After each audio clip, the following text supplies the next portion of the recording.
Okay, so here it is, all taken out of the quilt frame, and it's laying on the bed, and we're getting ready to cut our binding.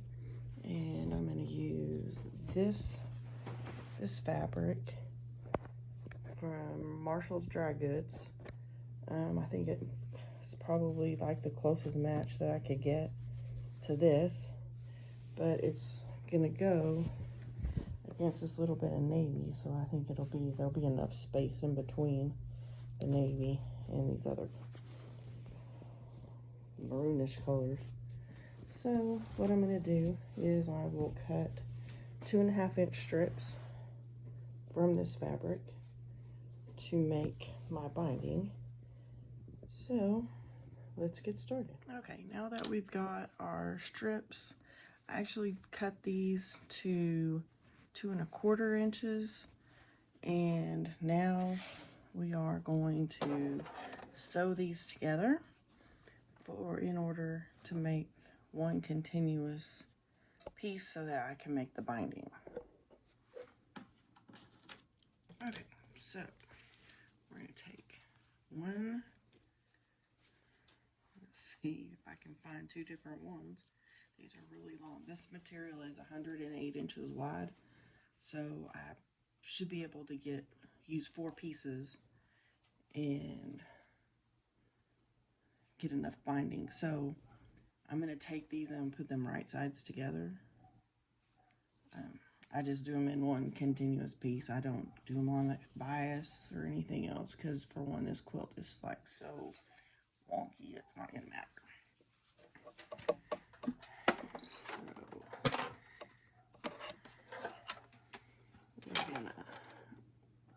I'm gonna go up from where the selvage is a little bit and just sew a straight stitch right along the edge, just like that.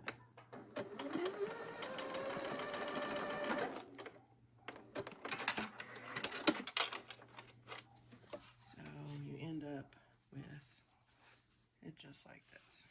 So now I'm going to do the other 2 pieces that I need to add to these for the binding. So once again, I'm just taking these just like this, put them together, kind of make them as even as possible. They're not perfect, because apparently my rotary cutting skills are not very good, but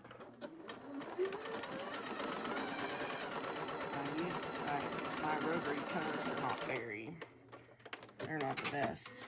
I mean, I do the best that I can with what I've got. So now we're going to go once again to the end, wherever it may be, obviously. I'm not even sure where we are.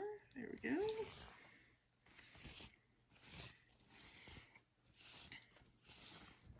Maybe we got hung up and we just went through it twice. That could be because, oops. Okay, here we are. We got the last one. After finding the end to the other one, it was all tangled up in the bottom.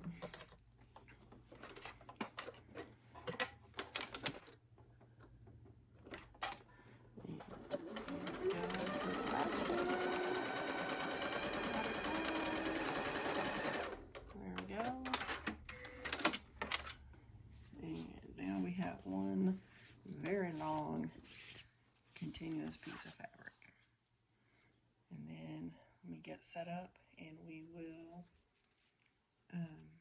I'll show you how I do my ironing for the bias, to make the bias to sew the binding on. Okay, here we go. Hopefully y'all can see what I'm doing. So first off is I ironed this whole piece of fabric before I ever cut it. So I'm going to fold one end over. You can see how one end that's folded over. maybe. There we go.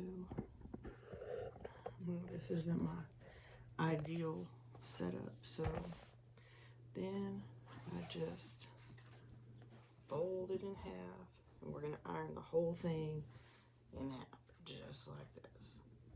So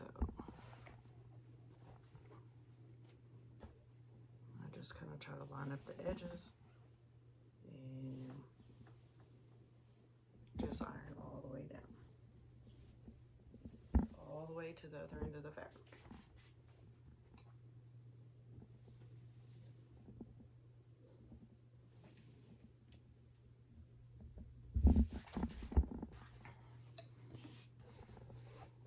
Let me move. Maybe you can see better this end or not, but I'll try.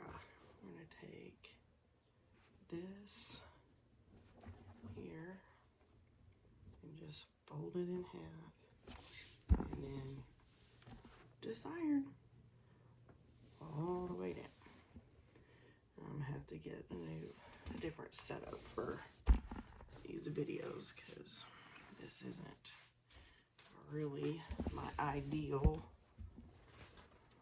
setup, so, but hopefully. Hey guys, it's Angela with Crafty Creations. Just wanted to show you the final result of the quilt repair, and I mean, it looks really good. I did not get to come back and show you how I did the binding. If anyone would like a tutorial on how I do my binding, I'll be more than happy to do that. So I hand stitch, so it's folded in half, and then each half in the half, I sew it on the edge with the sewing machine on the top edge, fold it down, and I hand stitch. I know it's hard to see, but I hand stitch all the way around until it's finished. So if you'd like a tutorial on how I do the binding, just send me a message.